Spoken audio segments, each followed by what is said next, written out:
Hi, Tim here with my day 14 ketogenic diet update. This is quite annoying, but you probably won't know this, but this is take 3. I've actually recorded this video now 3 times. I've got a Logitech camera that I'm actually speaking in front of now, and for some reason, a large file was created, a 2 gigabyte file was created, but when I open it, it's 14 seconds long, so this is the 3rd time I've actually recorded this. Fingers crossed that it works. Okay, weigh-in. My weight hasn't changed since yesterday. I'm still 114.3 kilograms. And that's around about 252 pounds. Since starting the diet 14 days ago, I started out on 119 kilograms, and that's 262 and a third pounds. So basically in that time I've lost just over 10 pounds, 10 and a third pounds. Quick thing today, I want to talk about the high fat. Firstly, I want you to watch this short segment, which only goes for a few minutes, from a doctor in Sweden who can really give you the lowdown on the relationship, if any, between high fat and risks of heart attack. So let's just have a look at that first. Is this a fad?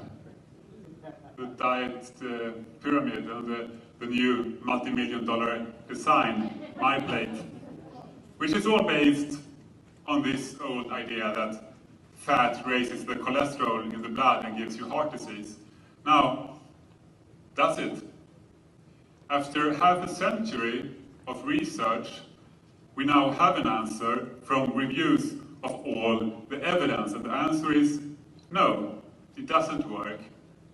Avoiding saturated fat doesn't make you live any longer or save you from dying of a heart attack. In fact, if you look at all the observational data, there is not even an association, meaning that people who defy the advice and eat a lot of saturated fat, they don't get sicker than people who follow the advice and avoid it.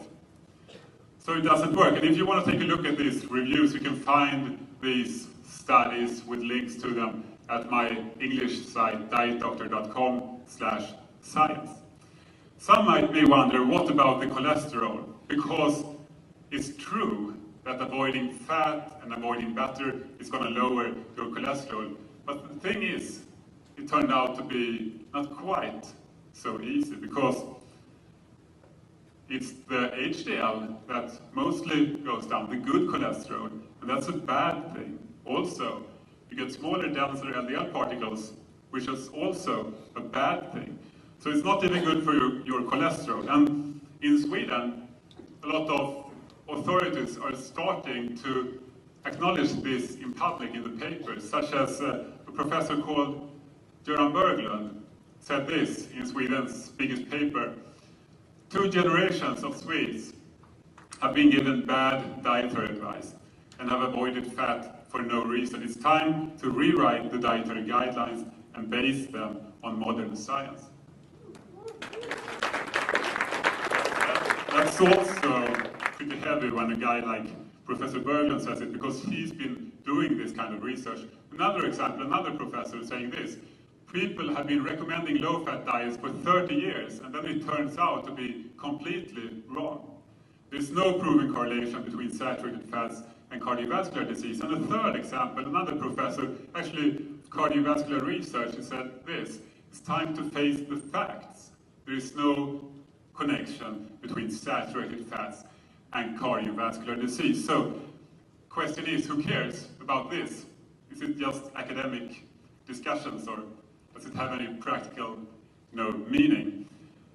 Well, the fear of cholesterol and saturated fats, that's the foundation of the last decades of dietary advice. And when the foundation falls, the entire low-fat advice falls. So this is a fad, I would say, and it's time to stop giving this advice. So there you go, that pretty well refutes the fact that, or refutes that saturated fat has really got any relationship to heart disease at all. Now the links are on this, or below this video in the description. You've got a link to the full video if you want to go and watch that, and I do suggest maybe you do that. Ignore the last 10 minutes of that full video if you decide to watch it, because it's only a questions and answer session, which isn't particularly important, but his presentation's great, great watching and listening. I really support that. And secondly, there's a link also to the page where he talks about where all these studies are confirming that this is the case.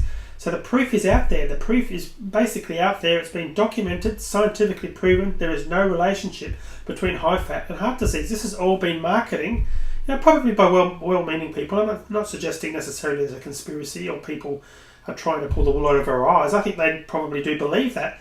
But, it's time to face reality. It's 2013 and we've got scientific studies saying there's no relationship between this stuff. So we need to move on. Low fat is bad for you.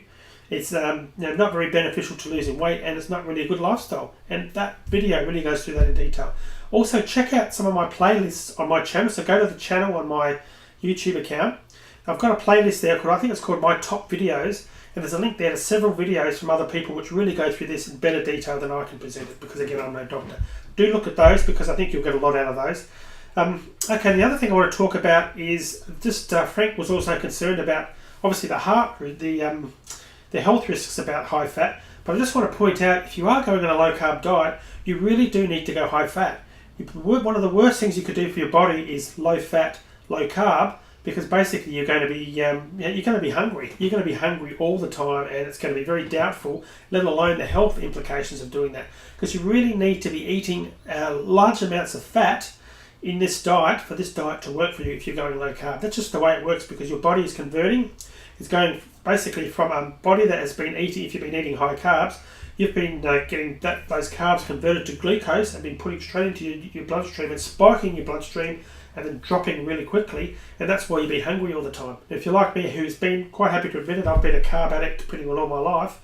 I've been religiously 12 o'clock midday, I need to eat something because I'm hungry all the time, because I've had that spike and then that drop. That's what happens when you're on a low-fat diet. So the worst thing you could do if you're going a low-carb diet is to try and say, I'm going to keep my fats low as well. So you need to eat your fats for this to work. And I have been doing it. And look, I'm a little bit uncomfortable with the thought sometimes of putting extra fat in, eating extra fat, taking the time to put butter on vegetables and so forth, making sure I've got lots of olive oil when I'm actually cooking my meals and stuff. But you've got to do that. That's part of this process. And look, it's getting results. I've already lost 10.3 pounds on this since I've started, 4.7 kilograms. The diet is working, but you need to follow it. If you start trying to change it and fiddle around with it, you're not going to get the results you want. And again, depending on how you did it, you could actually put yourself under a health risk, and we don't want that. So definitely low carbs, high fat. Do your own research. Again, I'm not a doctor, and I can't sit there and look at your condition and say this is going to work for you. It has worked for thousands of people before, and as you saw in yesterday's video, when I went through and showed you that Reddit site, there's a community there of close to 70,000 people on one website alone who are basically focused on the ketogenics. There's so much information in there, personal stories about people succeeding with this, that really there's no reason for you to refute this. Go and check it out for yourself, because like me, I tend to not take things at face value. I want to see the evidence. I researched this extensively before I started, and so far it's everything that I thought it would be. One of the biggest problems I've ever had with my diets, and yes, even the juice fast early on, was hunger. And basically from day 2 of this ketogenic diet, I've had no hunger. I have no real, I get hungry sometimes, but it's not a carb hunger, for want of a better term. I'm not craving things. It's just like, oh, okay, I better get something to eat.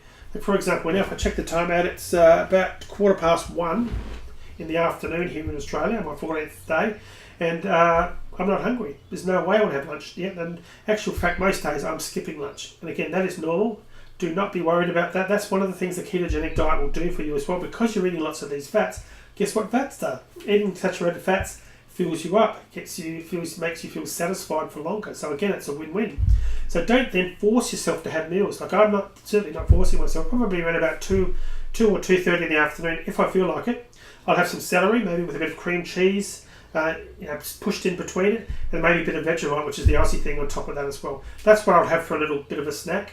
That'll be it.